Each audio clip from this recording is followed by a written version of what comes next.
Ada doa dalam hidup ini yang sepertinya biar anak TK hafal. Dan kita Pak, ini semua hafal, meskipun tutup mata baru bangun, doa itu pasti kita hafal. Ada yang tahu doa apa itu? Doa sapu jagat. Ada yang tahu redaksinya doa sapu jagat? Ada? Saya kasih hadiah. Ayo, siapa? Siapa yang hafal doa sapu jagat? Ayo. Ini bapak, sini Pak. Sini. Ini Pak. Ini Pak. Sini Pak. Sini. Doa sapu jagat Pak. Gimana bunyinya?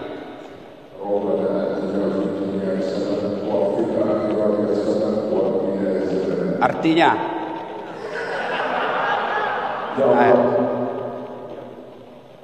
Rabbana, ya Allah.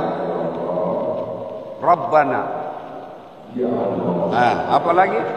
Atina fid dunya, berikanlah kami keselamatan di dunia. Karena ada Arabnya, ada terjemahannya, dapat 2 lembar. Barakallah. Ya, beda duitnya itu Ustadz dengan Pak duitnya saya tidur. Silakan Pak, berkah itu Pak, insyaallah. Ya. Nah, doanya Rabbana atina fid dunya hasanah wa fil akhirati hasanah. Intinya 2 saja. Ya Allah, berikan kami keselamatan di dunia dan keselamatan di akhirat. Ini penting. Ada orang jaksa di dunia, keraknya neraka ditempati.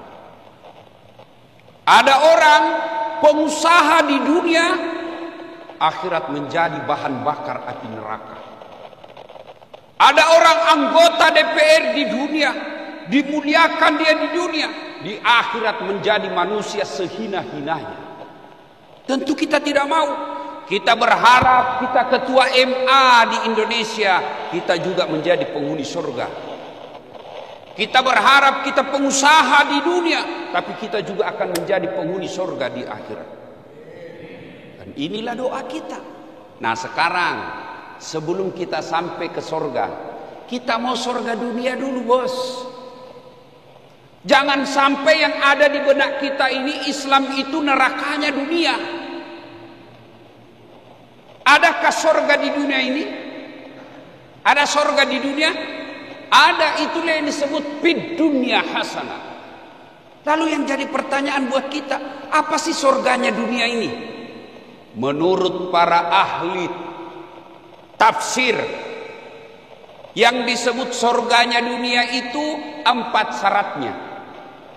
Berapa Ibu? Berapa Pak? 4, bukan 4 istri.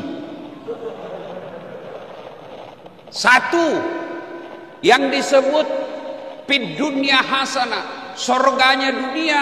1, punya pasangan yang baik agamanya,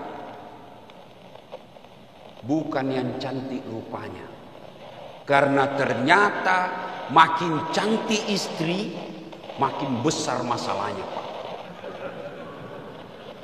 Siapa bilang istri cantik bukan masalah?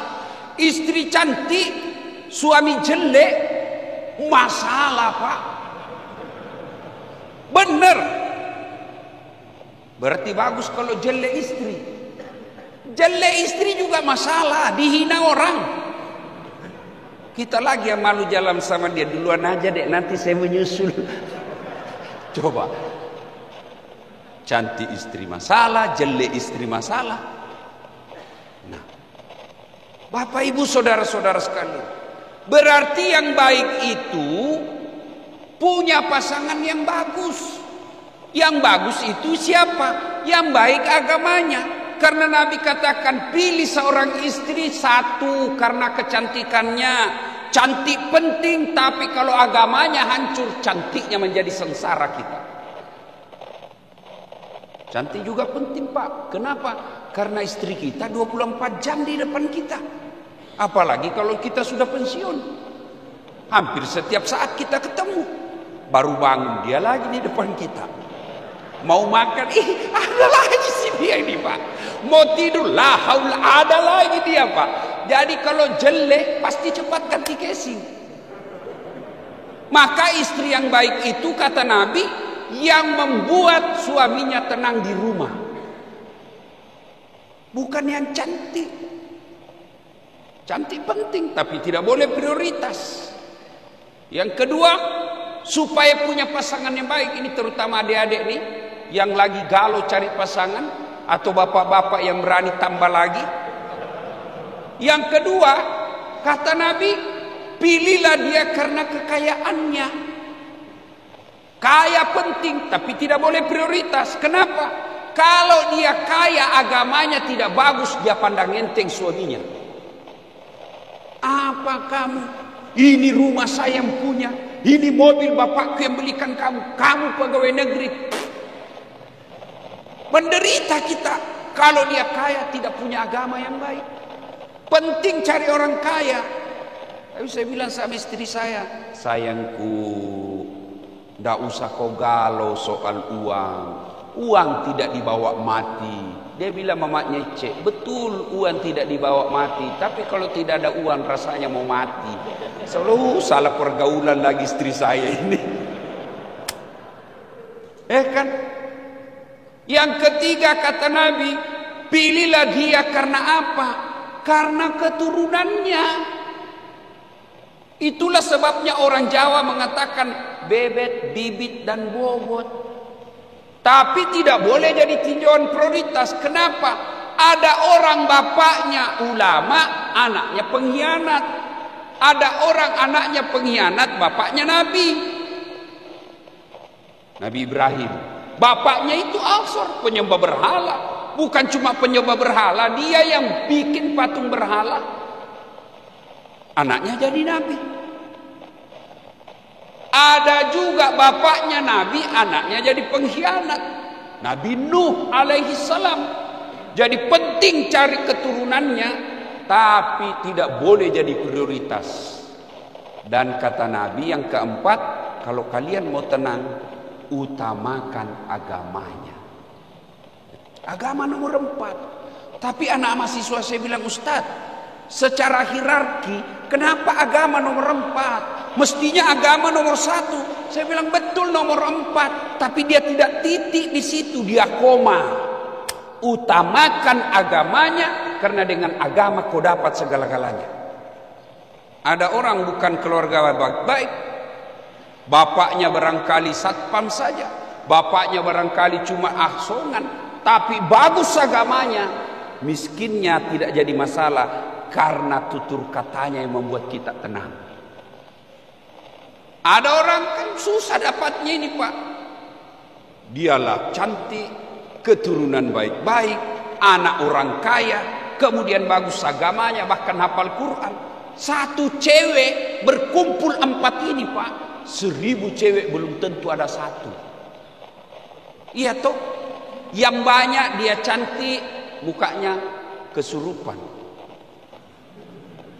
Ada lagi cerdas, ada lagi bagus akhlaknya, otaknya lagi hancur.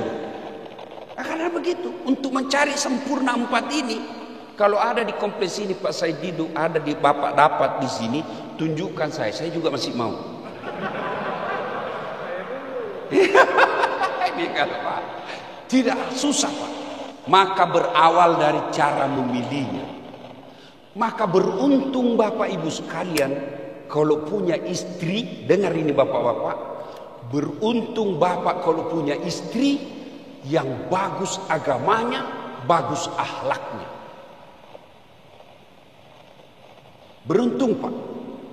Dan sengsara bapak punya istri hancur mukanya, jelek akhlaknya, otaknya beleng-beleng. Hancur ini Pak. Iya toh. Maka ibu-ibu, kalau mau dapat surga dunia, jadilah istri yang soleha. Bapak-bapak mau dapat surganya dunia, jadilah suami seperti Rasulullah. Biar kata rumah kita bocor-bocor, orang kata mobil kita lebih sering mogoknya daripada baiknya, tapi suami istrinya baik, insya Allah surga dunia. Yang paling sengsara, jeleklah istri kita, tukang ngomel lah dia, tukang gosip, ndak sholat, ndak tahu masak. Dia bilang, nyesar saya pilih kamu. Terlambat bos. Karena ini banyak orang menderita gara-gara istri, Pak. Dan banyak orang sengsara istrinya gara-gara